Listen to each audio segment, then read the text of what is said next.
오늘 말씀은 마태복음 21장 1절로 11절입니다.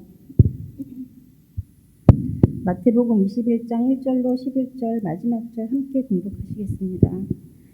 그들이 예루살렘에 가까이 가서 감람산 벳박에 이르렀을 때에 예수께서 두 제자를 보내시며 이르시되 너희는 맞은편 마을로 가라.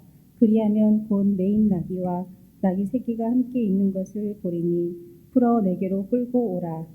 만일 누가 무슨 말을 하거든 주가 쓰시겠다 하라. 그리하면 즉시 보내리라 하시니 이는 선지자를 통하여 하신 말씀을 이루려 하심이라 일렀으되 시온 딸에게 이르기를 내 왕이 내게 임하나니 그는 겸손하여 나귀 곧 멍에 매는 짐승의 새끼를 탔도다 하라 하였느니라. 제자들이 가서 예수께서 명하신 대로 하여 나귀와 나귀 새끼를 끌고 와서 자기들의 겉옷을 그 위에 얹음에 예수께서 그 위에 타시니 무리의 대다수는 그들의 겉옷을 길에 펴고 다른 이들은 나뭇가지를 베어 길에 펴고 앞에서 가고 뒤에서 따르는 무리가 소리 높여 이르되 호산나 다윗의 자손이여 찬송하리로다. 주의 이름으로 오시는 이여 가장 높은 곳에서 호산나 하더라. 예수께서 예루살렘에 들어가시니 온 성이 소동하여 이르되 이는 누구냐 하거늘 무리가 이르되 갈릴리 갈릴리 나사렛에서 나온 선지자 예수라 하니라. 아멘. 오늘 마태복음 21장 1절로 11절까지 말씀을 통해서 예언을 성취한 겸손한 왕의 행진이라고 하는 주제로 함께 은혜를 나누려고 합니다. 사람들의 일상에서 선택은 매우 중요한 결과를 제공한다라고 하는 것은 누구나 다 부인할 수 없을 것입니다. 어떤 생각을 할까? 어떤 말을 할까? 어떻게 행동을 할까? 테리 뮤젠이라고 하는 분은 이런 이야기를 했습니다. 현명한 선택이란 하나님이 무엇을 요구하시든 어디로 이끄시든 그분을 따르는 것이다 라고 이야기를 합니다. 신앙을 가진 사람들이기에 매 순간 하나님의 선하심을 신뢰하고 하나님이 기뻐하시는 뜻대로 하나님 중심의 선택을 하게 된다라고 하는 것이죠. 오늘 우리는 예수 그리스도를 주로 믿고 하나님의 자녀가 되었을 뿐만 아니라 하나님의 비전을 향해서 나아가는 사람들입니다. 생존을 위해 몸부림치는 것이 아니라 이 땅을 향한 하나님의 뜻을 구하며 하나님 제가 무엇 하기를 원하십니까? 하나님 제가 무엇 하기를 원하십니까? 주님이 원하시는 것을 분별하게 하시고 주님이 원하시는 뜻대로 늘 순종하며 살게 하여 주옵소서라고 묻고 또 하나님 앞에 기도하는 사람들이 되어야 합니다. 그리고 믿음으로 순종하는 사람들이어야 할 것입니다. 우리 믿음의 여정이 하나님의 주권을 인정하며 그분의 뜻을 이루는 여정이길 소망하며 살아갑니다.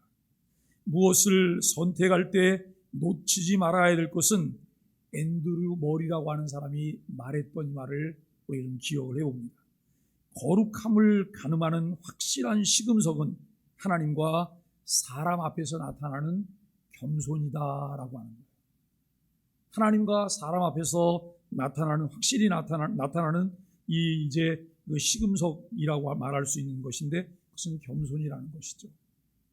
마태복음에는 매인 나귀와 나귀 새끼가 등장을 해요. 예수님이 말이 아닌 나귀를 타셨을 뿐만 아니라 두 마리의 나귀 중에 새끼 나귀를 선택하셨다는 거예요. 참 우리는 주님의 선택을 보면 주님은 왜 그렇게 선택하셨을까? 그럼 우리가 이단 사이비들의 그 계보를 보고 그들의 행보를 살펴보면 공통적인 게 하나 있더라고요. 그게 뭐냐면 백마를 탄다는 거예요. 백마를. 그런데 우리와 아주 가까운 데에 있는 어떤 독재자도 그런 백마를 타요. 그러니까 누군지 아세요? 김정은이요. 나이 30대의 젊은 그 한나라의 군주인 그가 백마를 타고 나타나요. 이걸 누가 가르쳤을까요? 결국 그것을 통해서 자기의 권위를 드러내려고 하는 거예요. 아무도 알아주지 않는 권위를 자기 스스로 드러내는 이런 모습이죠. 왜 검은 말을 타지 않고 백마를 탈까? 상징적인 의미가 있기 때문이에요. 그리고 말과 나귀가 있는데 말은 전쟁용이에요. 나귀는 전쟁용이 아니에요. 그런데 왜 말과 나귀 중에 말을 선택하지 않고 나귀를 선택했을까? 그리고 어미 나귀가 있고 여러분 새끼 나귀가 있는데 어미 나귀를 선택하지 않고 왜 새끼 나귀를 선택했을까? 이게 예수님의 선택이에요. 우리와는 사뭇 다른 선택을 예수님이 하고 계신 거예요. 우리는 여기서 이런 생각을 해봐요. 무엇이 바른 선택일까? 무엇이 하나님이 기뻐하시는 선택일까? 그리고 내 마음의 충동 가운데 일어나는 내 욕구와 나 중심적인 선택은 무엇일까? 여러분, 이것이 잘 분별되고 선택되면 그분은 그냥 놔둬도 성숙의 길로 나가는 거예요. 매 순간 내 선택에 의해서 그 다음에 내게 찾아오는 결과가 무엇일까를 생각해 보세요. 우리는 선택을 할 때 하나님 앞에 부끄럽지 않은 선택을 하고 나 자신에게도 부끄럽지 않은 선택을 할 수 있어야 되고 누가 봐도 가족들에게도 자녀들에게도 부끄럽지 않은 선택을 해야 될 것입니다. 왜냐하면 그것이 교육이기 때문에 그래요. 오늘 우리는 예수님을 보면서 이 예수님의 선택은 매우 겸손하신 선택이다. 이 선택을 깊이 묵상하는 것이 필요한데요. 마태복음 스가랴 9장 9절을 인용해서 나귀를 타신 예수님이 왕의 신분으로 예루살렘에 입성하실 것을 묘사하고 있습니다. 예수님의 왕권은 권세와 위엄으로 군림하는 것이 아닙니다. 다른 말로 말하면 만들어낸 왕권이 아니라는 거예요. 만들어낸 군림이 아니라는 거예요. 예수님 스스로 자신을 낮추시고 낮은 것을 선택하지만 그는 낮은 것을 선택함으로 그를 높여주실 하나님을 보았다는 것을 우리가 알게 되어집니다. 예수님은 겸손히 오시는 종으로서의 왕이셨음을 알게 됩니다. 공생의 마지막인 십자가의 길을 가시면서 예루살렘으로 곧바로 가시지 않고 먼저 예루살렘 동쪽 감람산을 거쳐서 들어가세요. 어제도 말씀을 보았지만 예수님이 예루살렘으로 가시는 그 길 가운데에서 그 행보 속에서 예수님이 하시는 일들이 있어요. 곧 죽으셔야 되는데 그 십자가에 매달려야 되시는데도 예수님은 한치의 흔들림 없이 자신에게 맡겨진 일들을 감당하셨다는 거예요. 왜요? 다 저는 따라 아시죠? 그것은 예수님에게 주어진 사명이기 때문입니다. 이것은 사명이에요. 천명이에요. 이것이 내가 선택해서 내가 할 수 있는 어떤 일이 아니라 이것이 하늘의 명령이라는 사실을 알기 때문에 한 채의 오차도 없이 가는 거예요. 여러분 정말 신앙이 좋으냐, 믿음이 좋으냐, 믿음이 성숙했냐, 성숙하지 않았냐라고 하는 것은 여기에 달려있지 않을까요? 하늘의 명령을 하늘의 명령처럼 내가 받들고 있는지, 내 생각대로 내가 무엇을 선택하고 내 손에 놓고 내가 주물주물하고 있는지 여기에 여러분 달려있다고 생각하지 않나요? 이것은 너무나 중요한 것이잖아요. 오늘 감람산으로부터 예루살렘으로 들어가시는 것은 마치 압살롬을 피해서 감람산 너머로 피신 갔던 다윗 왕이 예루살렘으로 귀환하는 모습을 연상시킵니다.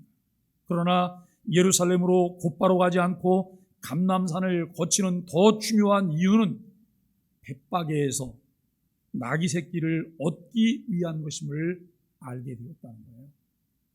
아마 곧바로 가는 길에도 나귀 새끼들이 또 있을 거예요. 그런데 중요한 것은 구약 성경은 벳바게에서 나귀 새끼를 얻게 될 것이라고 예언했다는 거예요. 그냥 쉬운 길로 가다가 얻어 걸릴 수도 있고 쉬운 길을 가다가 찾을 수도 있어요. 그런데 주님은 구약 성경을 통해 선지자를 통해 예언했던 그 내용을 이루시려고 쉬운 길로 가는 것이 아니라 여러분 돌아서 가더라도 그 길을 따라가셨음을 우리는 알게 돼요. 사실 여러분, 이와 같은 것들을 매일 묵상하고 이것을 되씹잖아요. 그러면 내 안에, 이 안에 축적물로 남는 것이 무엇일까요? 주의 뜻을, 주님을 좇아 주님이 원하시는 대로 이 마음이 늘 우리 안에 자리를 잡게 될 것이고, 그것이 우리 삶의 길잡이 역할을 하게 될 것이다라고 하는 것을 우리는 생각을 해봅니다. 예수님이 나귀 새끼를 타고 오시는 모습은 이사야 62장 11절과 스가랴 9장 9절에서 이스라엘의 회복을 위해 다윗의 혈통 메시아가 오시리라는 예언의 성취이기 때문에 그렇게 진행이 되고 있다라고 하는 것입니다.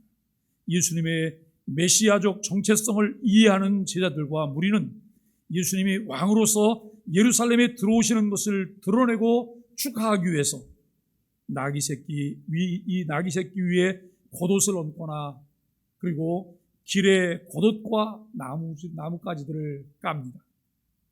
그리고 여러분, 시편 118편 25절과 26절을 인용해서 이들이 이렇게 외쳐요. 다윗의 자손, 주의 이름으로 오시는 이라고 칭하면서 찬양을 해요. 나귀 새끼를 타고 있지만 이분은 다윗의 자손, 약속한 메시아라는 거예요. 주님의 이름으로 오시는 이라고 이들이 찬양할 수 있다는 것이죠. 이들은 메시아 예수님이 지금까지의 사역에서 충분히 승리하셨고, 이제 본격 이 예루살렘으로 들어가셔서 왕으로 즉위하셔서 본격적으로 통치를 시작하실 것이라고 이들이 기대하고 있어요. 많은 걸 보이셨잖아요. 3년 6개월 공생애를 진행하시는 동안 예수님은 많은 이적을 행하셨고, 가르치셨고, 전하셨고. 이게 서막일 거야. 서막이니까 이제 일장이 시작되어지면 본격적으로 통치가 이루어지겠지. 세상이 달라질 거야. 이런 기대를 가지고 있는 거예요. 이것은 예수님의 제자들에게 반복적으로 말씀하셨던 순환 예고와는 반대되는 인식이라고 하는 것이죠. 신앙생활에서 주의 말씀에 귀를 기울이는 것이 마치 중요한 이유는 막연한 나의 기대나 바람을 마치 주께서 이루실 약속인 것처럼 착각하는 것을 방지할 수 있기 때문이에요. 우리가 여러분, 허상을 쫓을 때가 너무나 많아요. 허상을 쫓으며 그것이 진실인 것처럼 생각하고, 허상을 쫓으면서 그것이 주의 말씀인 줄로 생각해요. 우리가 여러분, 개인적인 체험들을 가질 수 있어요. 꿈도 꿀 수 있거든요. 환상도 보실 수 있어요. 그리고 요즘도 주님께서 나에게 말씀을 통해 말씀해 주시는 것 같은 말씀들을 들을 수도 있어요. 그런데 여러분, 이 개인적인 체험은 반드시 뭘 거쳐야 되냐면 말씀에 올려놔 봐야 돼요. 말씀에 올려놔 봤는데 그게 딱 맞았다. 그러면 주께서 나에게 개인적으로 깨닫게 해주시는 은혜다. 이렇게 생각하셔도 틀리지 않을 거예요.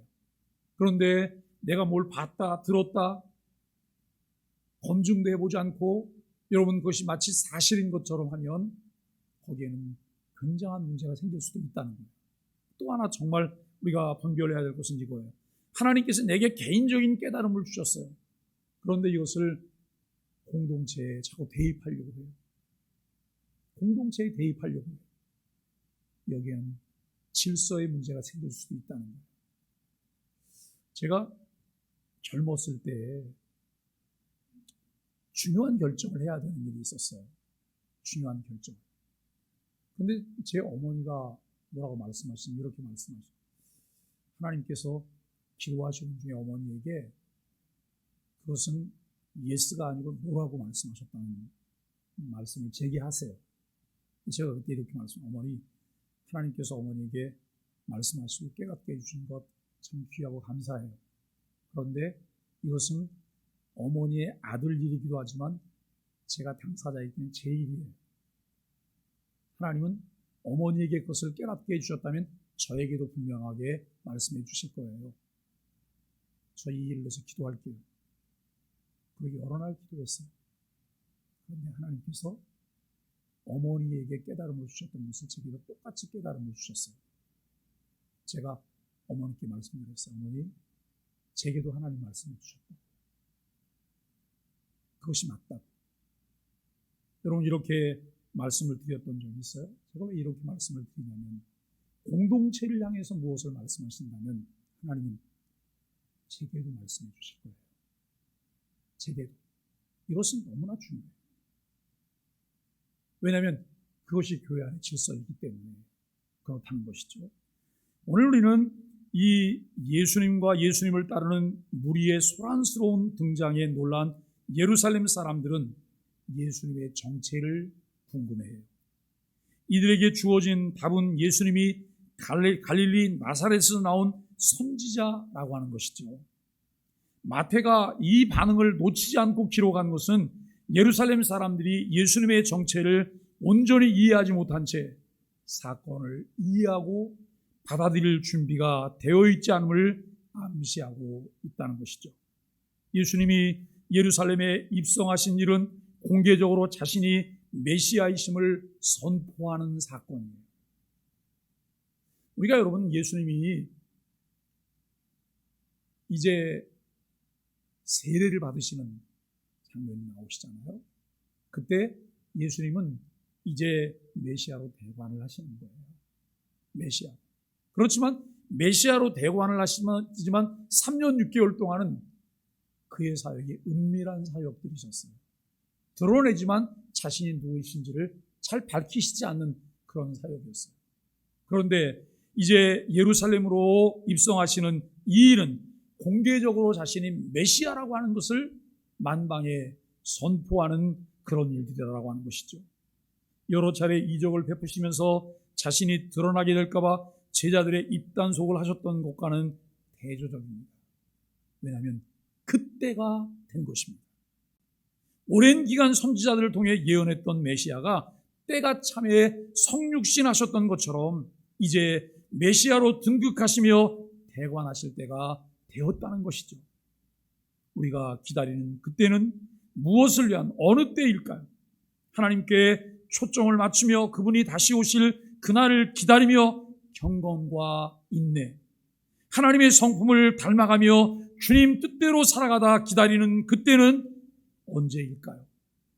무엇을 위한 때일까요? 우리는 성경 마지막 부분을 읽다가 이런 부분을 만나요. 마라나타, 아멘 주 예수여 어서 오시옵소서. 마라나타, 아멘 주 예수여 어서 오시옵소서. 재림주가 오시는 날에 대한 기다림입니다. 마치 정결하게 준비한 신부가 신랑을 기다리는 것처럼 예수님의 재림을 기다리는 삶입니다. 마태는 예루살렘 전체에 소동이 일어났다라고 기록합니다.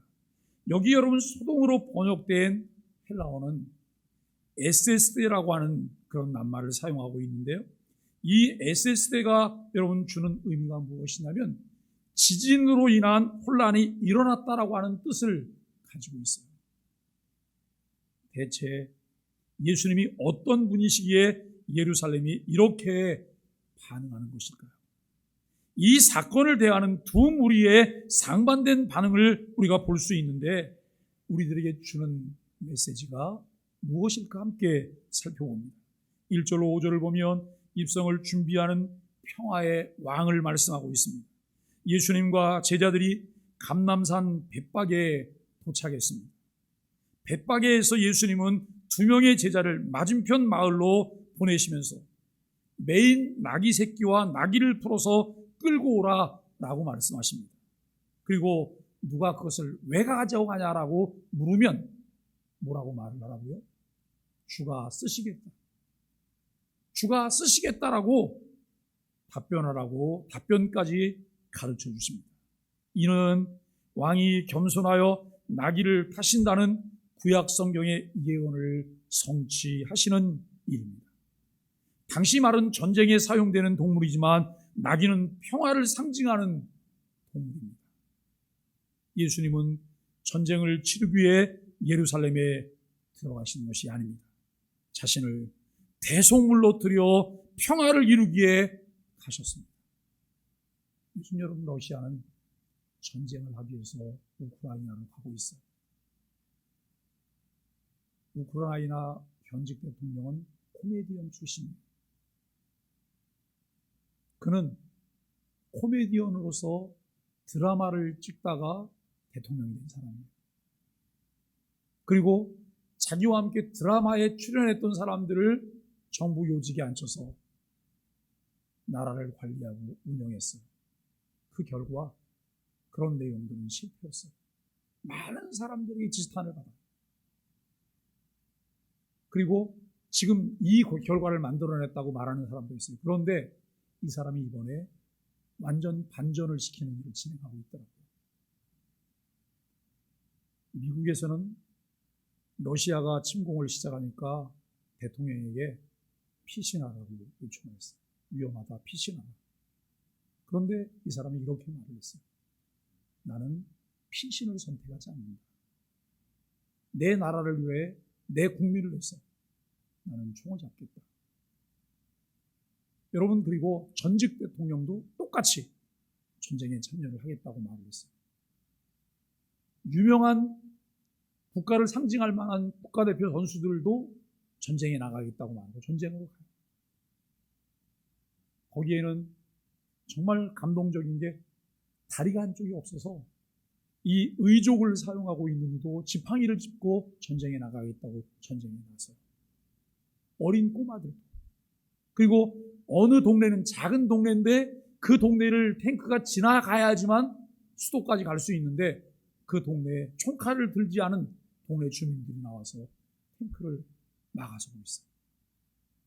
러시아는 전쟁을 하겠다고 왔지만 그 사람들은 평화를 지켜내겠다는 거예요. 많은 사람들이 이렇게 말을 해요. 그 코미디언 출신 대통령에 대해서 역사가 다른 평가를 내놓을 것이다. 역사가 다른 평가를 내놓을 것이다. 여러분, 그것 때문에 전 세계적으로 많은 사람들의 반향이 일어나고 있어요. 그들의 평화를 지지해요. 그리고 그들에게 필요한 것이 무엇인지를 함께 고민하면서 그것을 전달해요. 여론이 러시아에게 아주 불리하게 진행이 되고 있어요. 오늘 우리는 예수님께서 선택하신 것은 평화라는 것입니다. 여러분, 예배당에 나오실 때 하나님의 평화를 기원하면서 나오시나요? 아니면 다른 목적을 가지고 우리가 예배당에 나오시나요? 오늘 우리에게 매우 중요한 것은 예수님처럼 나를 그리스도와 함께 십자가에 못 박기 위해서 나와야 할 것입니다. 그럴 때 그 안에, 그 예배 속에 우리가 경험할 수 있는 것은 부활의 영광이에요. 부활의 은혜를 나눌 수가 있어요. 6절로 8절은 예루살렘 입성입니다. 제자들이 가서 나귀 새끼와 나귀를 끌고 옵니다. 제자들은 나귀 새끼 위에 자신들의 겉옷을 얹었고 무리의 대다수는 겉옷과 나무가지를 길에 깔아놓았습니다. 이 행위들은 예수님을 나의 왕으로 모신다라고 하는 의미의 퍼포먼스입니다. 팔레스타인에서 겉옷은 그 사람의 전 재산이에요. 대부분 단벌로 살아가기 때문에 겉옷을 보면 그 옷이 누구의 옷인지 금세 알 수 있어요. 전 재산이자 정체성과 같은 겉옷을 깔았다는 것은 당신을 나의 왕으로 모시겠다라고 하는 그런 의미입니다. 제자들과 많은 사람이 자신의 겉옷을 나귀와 길 위에 깔아 헤롯이 아니라 예수님이 자신의 왕임을 고백하고 있는 것이죠. 우리는 예수님을 나의 왕으로 고백해야 합니다. 세상에 그 어떤 것도 왕이 될 수 없습니다. 오직 나의 겉옷이 깔린 나귀 새끼를 타신 예수님만이 나의 왕이심을 고백합니다. 9절로 11절은 예수님이 나귀 새끼를 타고 가시자 앞선 무리와 뒤따르는 무리가 호산나를 외칩니다. 다윗의 자손으로 오신 예수님을 찬양합니다. 여러분, 호산나가 무슨 의미인가요? 호산나는 지금 우리를 구원하소서. 다윗의 자손 호산나하며 찬양할 때 메시아로 오신 당신이 지금 우리를 구원하소서라고 하는 그런 의미입니다. 예수님이 예루살렘에 입성하실 때 온 성이 소동했다고 말씀을 드렸습니다. 그런데 여러분, 이 온 성이 소동했다라고 하는 이 말은 다른 곳에서도 또 사용되었다고 하는 것 금세 혹시 기억나는 거 있으신가요? 동방 박사들의 이야기 때 그 내용이 나오잖아요. 동방에서 오는 박사들이 별을 보고 큰 이가 태어날 곳이라고 하는 이 예측 가운데 예루살렘에 도착해요. 궁궐에 가서 왕에게 묻습니다. 메시아로 나신 이가 누구냐? 어디 계시냐? 유대인의 왕으로 오신 이가 누구시냐라고 물어. 이때 온 성이 듣고 소동했다라고 말을 합니다. 이것이 마태복음 2장에 기록되어 있는 말씀이시죠. 예루살렘 사람들이 이는 누구냐라고 묻자 갈릴리에서 온 한 무리가 갈릴리 나사렛에서 나온 선지자 예수다라고 대답합니다. 이렇게 대답한 무리는 예수님을 다윗의 자손으로 고백하고 찬양한 무리와 구별이 됩니다. 예수님을 모르는 자들이 결국 그분을 죽음으로 몰아갑니다. 그리스도인들은 예수님이 왕이요 메시아로 고백해야 합니다. 세상에서 소동하는 사람들에게 이분이 진정한 왕 예수 그리스도이십니다라고 말할 수 있어야 할 것입니다. 사랑하는 소망의 가족 여러분, 당시 예루살렘에는 유월절을 보내기 위해 수많은 지역에서 온 유대인들이 200여만 명 정도 운집에 있었다고 역사가들은 말하고 있습니다. 그런데 그들은 대부분 예수님이 누구신지 몰라서 예수님을 찬양하는 대열에 합류하지 못했습니다. 진정한 그리스도인은 예수님이 평화의 왕으로 오신 메시아임을 알아야 합니다. 예수 그리스도께서 하나님의 아들 메시아임을 고백하며 나의 겉옷을 깔고 호산나를 외치며 찬양해야 합니다. 진정한 왕으로 오신 예수님께서 하나님 아버지의 뜻을 이루시기 위해 말이 아닌 나귀를, 그것도 새끼 나귀를 선택하신 이유는 하나님 나라는 힘으로 이루는 것이 아니라는 거예요. 하나님의 뜻에 순복하는 겸손함으로 이룰 수 있다고 하는 것을 우리에게 말씀하고 있습니다. 여러분, 오늘 우리가 예배당에 나오고 예배에 나올 때 내 힘으로 내가 무엇을 하려고 하는 것이 아니에요. 내 힘으로 내가 무엇을 하려고 하는 것, 내 힘으로 내가 무엇을 이룰 수 있는 것, 이것 자체가 하나님 앞에 오만한 모습이 아닐까, 이런 생각을 해봅니다. 주님이 하시고 주께서 하실 것이기 때문에 주님 앞에 나는 온전한 제물로 드려지는 이런 마음의 자세가 필요해요. 로마서 12장 1절과 2절을 우리가 기억합니다. 거룩한 산제사로, 거룩한 산제물로 나를 하나님께 드리는 이 모습이 우리에게 필요하다라고 하는 것을 깨닫게 됩니다. 사랑하는 여러분, 오늘 우리는 끊임없이 반복되는 신앙의 행위를 해요. 끊임없이 반복되는 신앙의 행위가 어제보다는 한 걸음 더 나아간 모습이어야 되고, 내일은 조금 더 한 걸음 더 나아갈 수 있어야 될 것입니다. 그런데 한 걸음 나아가는 것이 아니라 그 자리를 맴돌고 있고 뒤로 퇴보하고 넘어지고 쓰러져. 그 이유가 무엇일까요?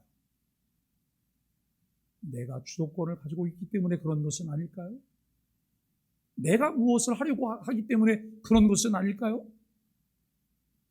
주께서 쓰시겠다라고 말을 하는데도 내 것이라고 고집하고 있기 때문에 그런 것은 아닐까요? 주님 앞에 내려놓으셔야 돼요. 그리고 주의 목소리를 들으셔야 돼요. 주의 말씀을 붙잡으셔야 돼요. 예수님의 인격과 그분의 사역을 본받는 삶을 살아갈 때 우리는 매일 천성을 향해 한 걸음 한 걸음 더 나아가는 점진적 성화를 통해서 하나님의 영광을 반사해낼 수 있는 그리스도인으로 살아갈 수 있습니다. 오늘도 저와 여러분들이 이 3월 한 달도 저와 여러분들이 그렇게 살아가실 수 있게 되기를 예수 그리스도의 이름으로 간절히 축복합니다.